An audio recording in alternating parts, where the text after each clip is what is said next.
அன்பானவர்களே, கர்த்தராகிய இயேசு கிறிஸ்துவனுடைய பாதத்தை பற்றி நாம் அநேக காரியங்களை தெரிந்து கொண்டிருக்கிறோம். இயேசுனுடைய பாதம் கடல் மேல் நடந்த பாதம், இயேசுவின் பாதத்தை தொட்டவர்களுக்கு குணம் ஆனது, இயேசுவின் பாதத்தை தேடியவர்களுக்கு பாவ மன்னிப்பின் நிச்சயம் கிடைத்தது. மட்டுமல்ல, இயேசுனுடைய பாதம் நமக்காக சிலுவையில் ஆணிகளை ஏற்றுக்கொண்டது. நம்முடைய அக்கிரமங்களுக்காக ஆண்டவர் நொறுக்கப்பட்டார்.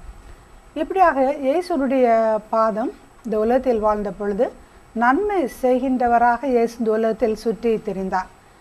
இப்படியாக அநேக காரியங்களை நாம் இயேசுனுடைய பாதத்தை பற்றி சொல்லிக்கொண்டே இருக்கலாம். எனினும் இந்த நல்ல காரியங்களை பிரஸ்தாபப்படுத்த ஆண்டவர் நம்மை நோக்கி பார்க்கிறார்.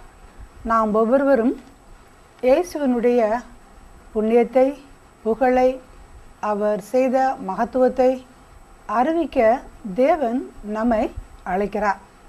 நம்முடைய பாதங்களும் கூட இயேசுனுடைய பாதங்கள் சென்ற அதே வழியில் செல்கின்ற பட்சத்தில் நிச்சயமாக அது நமக்கும் ஆசீர்வாதம். இந்த ஆசீர்வாதம் மற்றவர்களையும் அது சந்தித்து அவர்களையும் ஆசீர்வதிக்கிறது.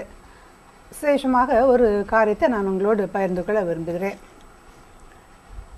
ஒரு சமயம் ஒரு மாணவி எங்களுடைய ஜெப கூட்டத்திற்கு ஒழுங்காக வருவாள்.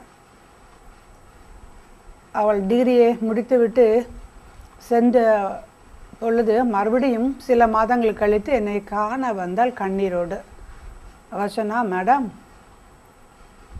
இங்கிலீஷ் பேப்பர் எழுதுகிற டைமில் நான் சிக்காயிட்டேன், அதனால் அந்த பேப்பரை நான் அவளோடு எழுத வேண்டியிருக்கிறது, எனக்காக ஜெபியுங்கள் என்றாள். நானும் அவளோடு சேர்ந்து ஆலயத்தில் ஜெபித்தேன். அப்பொழுது ஆண்டவர் சொன்னார், இஸ்ரவேலை ஆசீர்வதிக்கவே கர்த்தர் விரும்புகிறார், ஜெயம் கர்த்தரால் வரும் என்று அவளை ஆசீர்வதித்து ஜெபித்து ஆண்டவர் சொன்ன வாக்குத்தத்தத்தை கொடுத்து அனுப்பி வைத்தேன். சில மாதங்களுக்கு கழித்து மறுபடியும் என்னிடத்தில் வந்து, மேடம், நான் ஃபெயில் ஆகிட்டேன் மேடம், செகண்ட் டைம் நான் எக்ஸாம் எழுத போகிறேன், எனக்காக ஜெபியுங்கள் என்றார். அது என் உள்ளத்தை தொட்டது, வருத்தமாக இருந்தது. மறுபடியும் நான் ஜெபித்தேன். ஆண்டவர் சொன்னார், நான் உன்னை ஆசீர்வதிக்கிறேன் என்று சொன்னார். மறுபடியும் எக்ஸாம் எழுதினாள். மூன்றாம் முறையாக வந்து ஒரே அழுகை. 2 தடவை எக்ஸாம் எழுதிட்டேன் மேடம், 2 தடவை நான் ஃபெயில் ஆகிட்டேன், 3ஆம் முறையாக நான் எழுத போகிறேன், இப்படி 3ஆம் முறையாக தடவையும் நான் ஃபெயில் ஆகிட்டேன் அப்படின்னா சிலபஸே மாறிடும் என்று மிகுந்த கண்ணீரோடு அவள் வந்து என்னிடத்தில் தன்னுடைய காரியங்களை பகிர்ந்து கொண்டாள். அப்போ நான் சொன்னேன், லன்ச் டைமில் சப்பலுக்கு வா, நம்ம ஜெபம் பண்ணுவோம். ஏதோ ஒரு தப்பு நடக்கிறது எனக்கு இப்போ தெரியுது, ஆனால் என்ன என்று தெரியவில்லை, நாம் ஜெபிப்போம் என்று நான் அவளை லன்ச் டைமில் எங்களுடைய காலேஜ் சாப்பலில் கூப்பிட்டுட்டு ப்ரே பண்ணோம். ஆண்டவர் சொன்னார், இவ பாஸ் பண்ணிட்டா, ஆனால் அவளுக்கு ரிசல்ட் தப்பு தப்பு அப்படின்னு சொல்லிகிட்டே இருக்கிறாங்க, ஆனால் இவ பாஸ் பண்ணிட்டா அப்படின்னு. எங்களுடைய பாதங்கள் ஆண்டவரை நோக்கி சென்றது, ஆலயத்தை நோக்கி சென்றது. அந்த பிள்ளைக்காக நான் மன்றாடி ஜெபித்தேன். நான் லைஃப்பில் நினைப்பேன், 2 காரியங்கள் ஒவ்வொரு மனிதனுக்கும். ஒன்று கண்ணீர், அடுத்தது வந்து ஆசீர்வாதம். தேவனுடைய பிள்ளைகள் என்று சொல்கிற நான் ஒரு காரியத்தை நான் கற்றுக்கொண்டேன். எல்லாருடைய கண்ணீரை என்னுடைய கண்ணீரை போல கற்றுக்கொள்ள நான் ஆண்டவருக்கு ஒப்புவித்தேன்.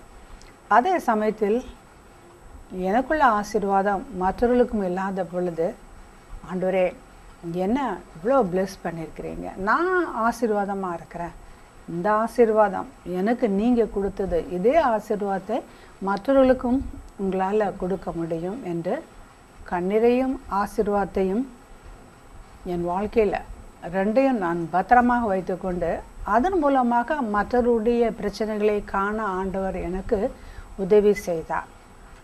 அந்த பிள்ளைக்காக மன்றாடி நான் ஜெபித்த பொழுது ஆண்டவர் சொன்னார், ஜெயம் கர்த்தரால் வரும், என் ஜனம் வெட்கப்பட்டு போவதில்லை என்று ஆண்டவர் கூறினார். நான் சொன்னேன், முதல்ல ஆண்டவர் உன்னை பிளஸ் பண்ணுறேன்னு சொன்னார்மா, செகண்ட் டைமும் உன்னை பிளஸ் பண்ணுறேன் ஆசீர்வதிக்கிறேன்னு சொன்னார். நீ போய் என்ன பண்ணு, அந்த ரிசல்ட் பார்க்குறவங்ககிட்ட கேர்ஃபுல்லாக பார்க்க சொல்லு. அரியர் பேப்பர்னால காலேஜுக்கு வரல மேடம், நான் யூனிவர்சிட்டியில் போய் பார்க்குறேன், யூனிவர்சிட்டியில் போய் அந்த பார்க்குறவங்ககிட்ட கேர்ஃபுல்லாக பார்த்து சொல்லுங்கள், நானும் ஜோம் பண்ணிகிட்டே இருக்கிறேன் அப்படின்னு. கர்த்தருக்கு ஸ்தோத்திரம். முதலாவது பார்த்தவர்கள் அந்த கோடு தப்பாக பார்த்து ஃபெயில் 2 தடவை சொல்லிட்டாங்க. திருப்பி நல்லா பார்த்த பொழுது அவள் முதல் டைமே பாஸ் பண்ணிட்டான். என்ன ஒரு சந்தோஷம். அந்த கேர்ள் நல்ல பிள்ளை. மறுபடியும் ஓடி வந்து தேங்க் பண்ணான், மேடம் நான் முதலே பாஸ் பண்ணிட்டேன் மேடம், ஆண்டவருக்கு கோடி கோடி ஸ்தோத்திரம், ஜெபித்த உங்களுக்கு நன்றி என்று அவள் மறுபடியும் வந்து அந்த சந்தோஷமான காரியங்களை என்னோடு பகிர்ந்து கொண்டாள். அன்பான சகோதர சகோதரிகளே, இன்றைக்கும் கூட எத்தனையோ மக்கள் துன்பங்களிலும் துயரங்களிலும் இருந்து கொண்டே இருக்கின்றார்கள். அவர்களுக்கு ஒரு விடுதலை தேவை.